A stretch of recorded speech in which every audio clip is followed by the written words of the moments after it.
नीट परीक्षा घोटाळ्याविरोधातील आंदोलनाचा मोठा विजय, धर्मेंद्र प्रधान यांचा राजीनामा, माँ संतोषी हॉस्टेलच्या विद्यार्थ्यांनी साजरा केला आनंद।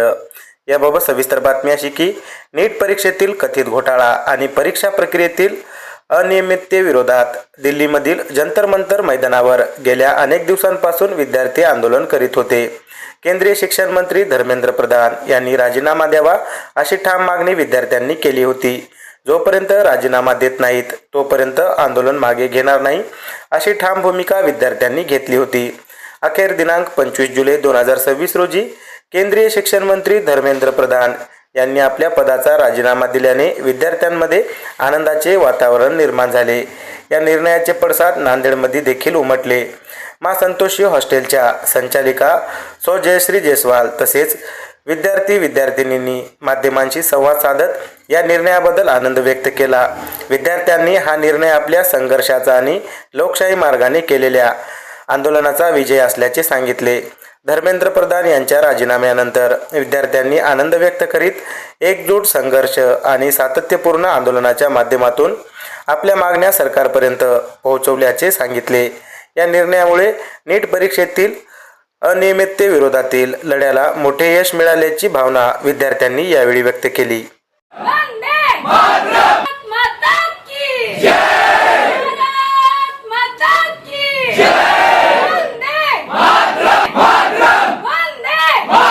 आपले विद्यार्थी प्रोटेस्ट केले होते, दिल्लीमध्ये जाऊन जंतर मंतर मध्ये त्यांनी प्रोटेस्ट केले होते। का बरं की नीटचा पेपर आपला लीक झाला होता, जे की एनटीएने कंडक्ट केलेला होता। रिनीट झाल्यामुळे आपला एक वर्ष जो वाया जाणार होता तो वाचला, पण रिनीट जेव्हा झाली नव्हती त्याच्या आधी जो नीटचा पेपर होता त्याच्यानंतर जो पेपर कंडक्ट झाला, दोघांमध्ये 2 लाख विद्यार्थ्यांनी नंतरचा पेपर दिलाच नाही। त्या 2 लाख विद्यार्थ्यांचं काय, जे 20 विद्यार्थी वारले त्यांचं काय, त्यांना 1 करोड देणार होते ते त्यांनी काहीच सांगितलेलं नाहीये।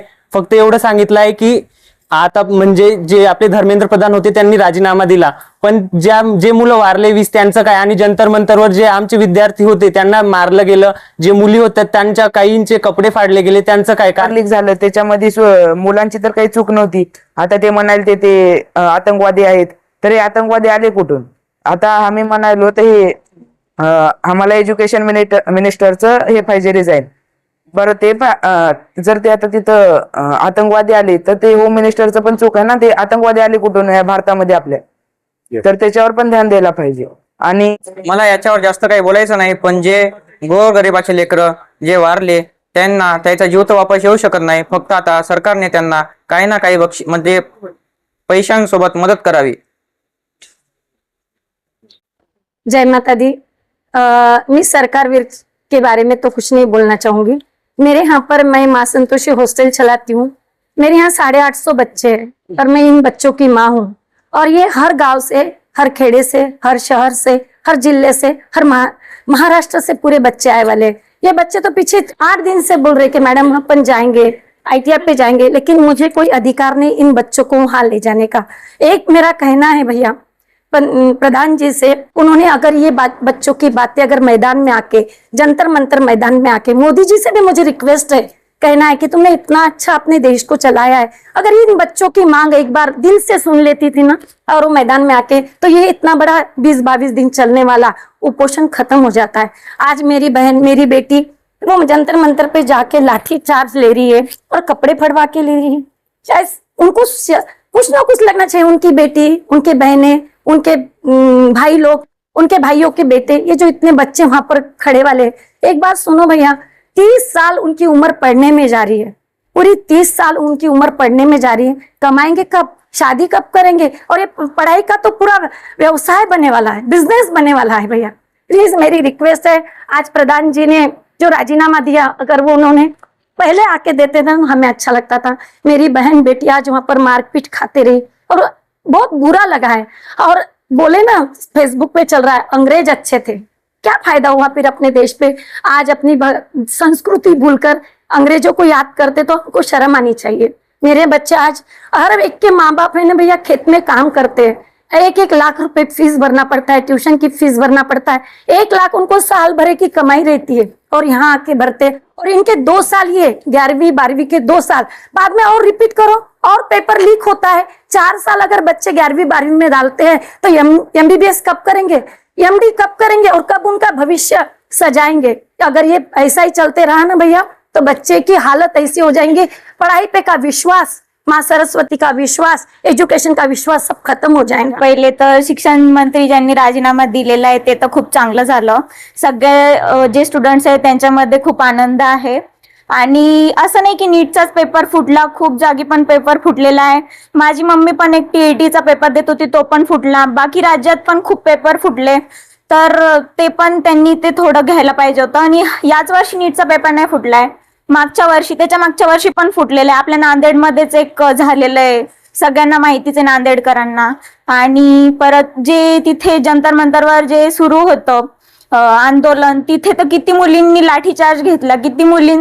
आणि काही काही रील्स मध्ये तर असे इतके घाण घाण कमेंट्स होते त्या पोलिसांच्या मुलींवर, अशी अक्षरशः बघून मुलींना लाज वाटत होती. पूर्ण मुली चर्चा करत होत्या हॉस्टेलमध्ये, आम्ही पण चर्चा करत होतो आणि सगळ्या जागी चर्चा सुरू होता. आणि परत जे तिथे मुलांना मारलं गेलं आणि जी टिअर गॅस होती ती पण एक्सपायर झालेली होती. आता त्यांना तेवढं पण पैसा नाही का गव्हर्नमेंटकडे की त्यांनी टिअर गॅस असं नवीन आणून त्यांनी हे केलं पाहिजे. नाही, ती 2025 मध्ये एक्सपायर झालेली, आता 2026 संपत आलेला आहे, तरी पण त्यांना काही असं हे नाही वाटलं की असं थोडासा मुलांवर ह्युमॅनिटी पण नाही दाखवली. आणि जे पोलिसांनी जे केलंय ना, म्हणजे त्यांची पण काही गलती नाही याच्यात. ते गव्हर्नमेंट कडून जे त्यांना ऑर्डर्स येतात ते त्यांना फॉलोच करावं लागतात, पण त्यांनी पण थोडी ह्युमॅनिटी दाखवायला पाहिजे होती. आणि काही काही रील्स मध्ये तर पोलीस ऑफिसर जे आहे, बाकीची मुलं पावसात भिजताय, पण जे पोलीस ऑफिसर्स आहे त्यांची वर्दी पूर्ण म्हणजे पूर्ण सुकलेली आहे, त्यांचे शूज पण भरलेले नाही. त्यांच्यासाठी टेंट आहे पण मुलांसाठी नाही. त्यांना का मुलं नाहीये का? स्वतःच्या मुलांचा विचार करूनच काहीतरी करत आहेत ना. पहिली गोष्ट, मला दिल्ली पोलिसांवर खूप राग आला. त्यांनी ज्या पद्धतीनं मुलींवर अत्याचार, म्हणजे इकडे म्हणतात की त्यांनी मुलींना सपोर्ट करतात, त्यांनी सपोर्ट करतात, आणि तिकडे त्यांनी स्वतः मुलींचे कपडे फाडायलेत, त्यांना लाठीचार्ज करायलेत आणि त्यांना काही पण सपोर्ट पण करणार गेलेत. एवढं पण बघितले नाहीत की ते स्टुडंट आहेत, मुली आहेत, त्यांनी तेवढं बघून तर करायला. आणि मला पहिली गोष्ट तर हे वाटलं की आम्ही जाऊ शकल्या नाही जंतर मंतर प्रोटेस्टला, त्याबद्दल मला दुःख आहे थोडाफार. आणि मला खूप इच्छा होती जंतर मंतर प्रोटेस्टला जायची. तिथं जंतर मंतर प्रोटेस्ट मध्ये सगळ्या स्टुडंट सोबत आवाज उठवायची आणि सगळ्यांना बोलायची. आणि धर्मेंद्र प्रधान जीनं रिजिग्नेशन आज दिलं, पण ह्यांनी ते पहिलं द्यायला पाहिजे होतं. आणि जंतर मंतर प्रोटेस्टच्या तिथं येऊन सगळ्या विद्यार्थ्यांसमोर माफी मागायला पाहिजे होती आणि मगच रिझाईन करायला पाहिजे होतं. ज्या आई वडिलांनी काबाड कष्ट करून मुला मुलींना शिकवतात, म्हणजे शेतीमध्ये असो किंवा राजकारणात असो, कोणत्याही गोष्टीत असो, कारण की त्यांची मुलं शिकावीत, पुढं का जाऊन त्यांना म्हणजे डॉक्टर इंजिनियर व्हावा असं त्यांची अपेक्षा असते. आता ते कसं व्हायले, त्या लेकरांना की नाही प्रत्येक वेळेस दरवेळेस पेपर फुटायलाय. ज्या लेकरांचं किती नुकसान व्हायले, 2-2 वर्ष अभ्यास करायलेत तरी त्यांचं काहीच नाही. जे म्हणजे इमानदारीने करतात त्यांचं, आणि जे काही करत नाहीत त्यांचं तर म्हणजे काही इश्यूच नाही प्रत्येकाचा. आणि ज्या वडिलांना वाटते की माझं लेकरू म्हणजे शिकून पुढं काही चाललं, म्हणजे चांगलं झालं तर ते चांगलं वाटते, आणि त्या आई वडिलांनी शिकलंच नाही तर काही झालं नाही, आणि त्यातल्या त्यात त्यांना त्या प्रोत्साहन व्हायसाठी पुढे गेलं तर त्यांना मार भेटतो. मार कशासाठी भेटतो की त्यांना वाटते की माझं लेकरू हे पुढे जावं, काहीतरी करावं, पण ते समोर गेले की ते पोलीसवाले काय करायलेत, त्यांना येऊच देण्यात आलेत की त्यांना लाठीचार्ज करायलेत, मुलींचे कपडे फाडालेत. अरे तुम्ही मुलगी एवढी रस्त्यावर पडली का त्यांची? आता प्रत्येकाची, माझी मुलगी असतील तर मला म्हणजे राग आला असता ना त्या गोष्टीमध्ये. त्यांना वाटते की माझे लेकरू असं म्हणजे चांगलं राहावं, पुढे जावं, असं सगळ्यांना वाटते की नाही त्या लेकरांना. तर मग त्या आई वडिलांचं कसं व्हावं पुढं?